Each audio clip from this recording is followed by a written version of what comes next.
tidak ada tokoh daripada klan Ba'alwi yang mereka tuduhkan bahwa semua detik-detik proklamasi beberapa sejarah itu ada jasa daripada klan Ba'alwi atau jasa daripada Habib tertentu.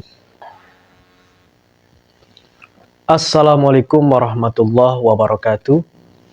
Alhamdulillahirabbil alamin wa bihi nasta'in wa ala umuri dunya waddin.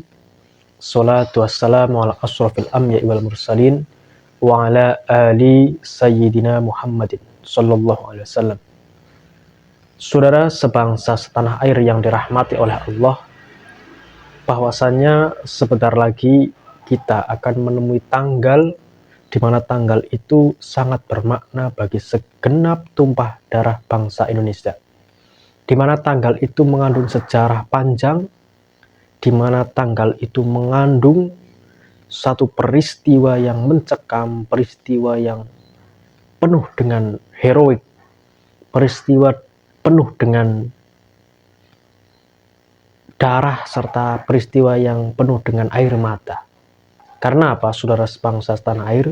Dikarenakan lamanya Indonesia dijajah kala itu, perlawanan dari berbagai daerah, perlawanan dari berbagai pergerakan-pergerakan nasional, perlawanan dari berbagai wilayah yang mempunyai satu cita-cita, yakni Indonesia merdeka, Indonesia yang terbebas dari belenggu penjajahan, Indonesia yang terbebas dari suatu penindasan, menjadi suatu kebanggaan dan perjuangan tersendiri. Tentunya kita sakit hati dan kecewa, bahkan merasa terhina, jika semua perjuangan itu hingga berkibarnya merah putih dianggap bukan jasa para tokoh-tokoh nasional, bukan jasa para tokoh-tokoh pergerakan Islam, bukan jasa para tokoh-tokoh bangsa, dan bukan jasa para segenap tumpah darah rakyat Indonesia. Tapi peran tokoh oknum habaib, fatwa dasar habaib. Atas dasar fatwa habaib,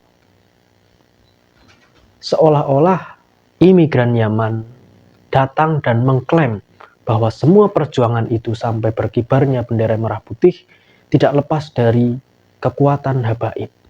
Ini melukai hati segenap tumpah darah rakyat Indonesia, melukai hati para penduduk Nusantara.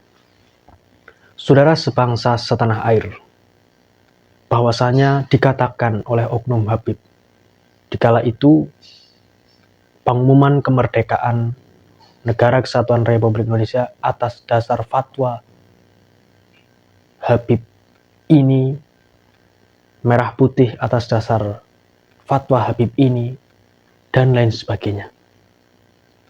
Tentunya itu membuat sakit hati para pejuang tokoh bangsa yang sudah meninggal, dan juga membuat sakit hati kita segenap rakyat Indonesia. Mari kita simak detik-detik proklamasi Negara Kesatuan Republik Indonesia dengan sebelumnya perjuangan-perjuangan yang panjang, di mana Allah memberikan pertolongan, di mana tatkala itu Hiroshima dan Nagasaki telah diluluh lantahkan, telah dihancurkan oleh tentara sekutu, yang pada akhirnya tentara yang berada di sini, yang sedang fokus menjajah, yang sedang berada pada titik perlawanan dengan bangsa Indonesia dan segenap kekuatan bangsa Indonesia, kocar kacir dan pulang ke negaranya. Yang tatkala itu Jepang hampir menjadi suatu penguasa Asia, hampir menjadi macan Asia, tetapi Allah tidak menakdirkan. Allah menakdirkan daerahnya diluluh lantahkan oleh tentara sekutu. Dan di atas kapal, pihak Jepang menandatangani suatu surat pengunduran diri tanpa syarat. Di momen itulah, dari kalangan pemuda yang mempunyai jiwa patriot, jiwa semangat kebangsaan, dan semangat kemerdekaan itu melakukan perembukan, mengeluarkan ide-ide dan gagasan. Seorang pemuda yang bernama Sukarni, Wikana, dan Khairul Saleh adalah satu pemuda yang cerdas dan hebat. mereka mengambil keputusan yang tepat untuk menyegerakan satu kemerdekaan bagi Republik Indonesia, yang tatkala itu berseberangan pendapat bahwasannya yang golongan tua belum menginginkan Indonesia merdeka dan mengumandangkan kemerdekaan pada tanggal 17 Agustus. Tapi dengan semangat perjuangan, strategi yang jitu yang ditunjukkan oleh Soekarni dan kawan-kawan, mereka memutuskan untuk mengamankan Insinyur Soekarno dan Muhammad Hatta untuk dibawanya ke Rengas Dengklok pada tanggal 16 Agustus 1945. Apa tujuan diculiknya Soekarno-Hatta ke Rengas Dengklok?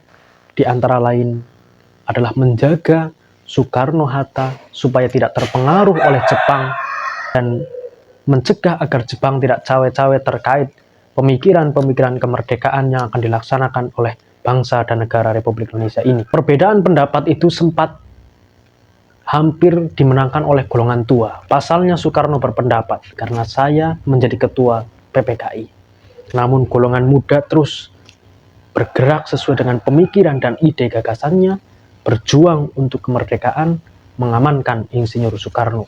Dan tatkala itu, golongan muda yang ingin merencanakan pengamanan terhadap Soekarno berembuk terlebih dahulu di Pegangsaan Timur, Jakarta. Pada perembukan itu, kaum muda berembuk supaya Indonesia terbebas dari perjanjian kemerdekaan terhadap Jepang, supaya kaum muda segera mengamankan Soekarno untuk mempercepat adanya kemerdekaan Republik Indonesia pada tanggal 17 Agustus 1945. Kemudian golongan muda mengamankan Soekarno-Hatta di Rengas Dengklok dengan alasan karena melihat daripada posisi yang strategis antara kekuatan militer pada saat itu dengan kekuatan Jepang yang masih tersisa, sehingga nanti jika ada penyerangan terhadap bangsa Indonesia, terhadap Soekarno, terhadap Hatta, dan terhadap golongan muda akan segera ditumpas. Dan akhirnya qadarullah, golongan muda dan golongan tua menemui titik temu, bersepakat bahwa 17 Agustus waktunya dikumandangkan proklamasi. Tatkala itu golongan muda diwakili oleh Wikana sepakat untuk memproklamasikan kemerdekaan bangsa Indonesia pada tanggal 17 Agustus di rumah Laksamana Maida. Dari sini, jika kita simak sekelumit suatu perjalanan kemerdekaan Indonesia, detik-detik proklamasi dikumandangkan, dan di balik perjuangan itu tidak ada satu tokoh pun yang dari kalangan habaib yang ikut serta berjasa dalam memerdekakan bangsa Indonesia. Dilanjutkan saudara, proklamasi pun didukung oleh berbagai daerah di tanah air, di Jawa maupun di luar Jawa. Di Sulawesi Selatan, di situ ada Raja Bone juga mendukung daripada kemerdekaan. Raja-raja Bali juga mengakui adanya kemerdekaan Republik Indonesia. 4 kerajaan di Jawa Tengah juga mengakui adanya kemerdekaan bangsa Indonesia. Kesunanan Surakarta, Mangkunegara, Mangku Alaman, dan Paku Alaman Yogyakarta. Dukungan dalam negeri itu mengalir, tidak hanya dukungan dalam negeri, tetapi luar negeri pun beberapa negara bersepakat dan mendukung kemerdekaan bangsa Indonesia. Jadi dari sini tidak ada tokoh daripada klan Ba'alwi yang mereka tuduhkan bahwa semua detik-detik proklamasi, beberapa sejarah itu ada jasa daripada klan Ba'alwi atau jasa daripada Habib tertentu. Itu dusta dan bohong, saudara. Maka dari itu, penjajahan pemikiran, pembelokan sejarah seperti ini harus dihapuskan, harus dilindas, harus ditindak tegas oleh aparat. Terima kasih. Assalamualaikum warahmatullahi wabarakatuh.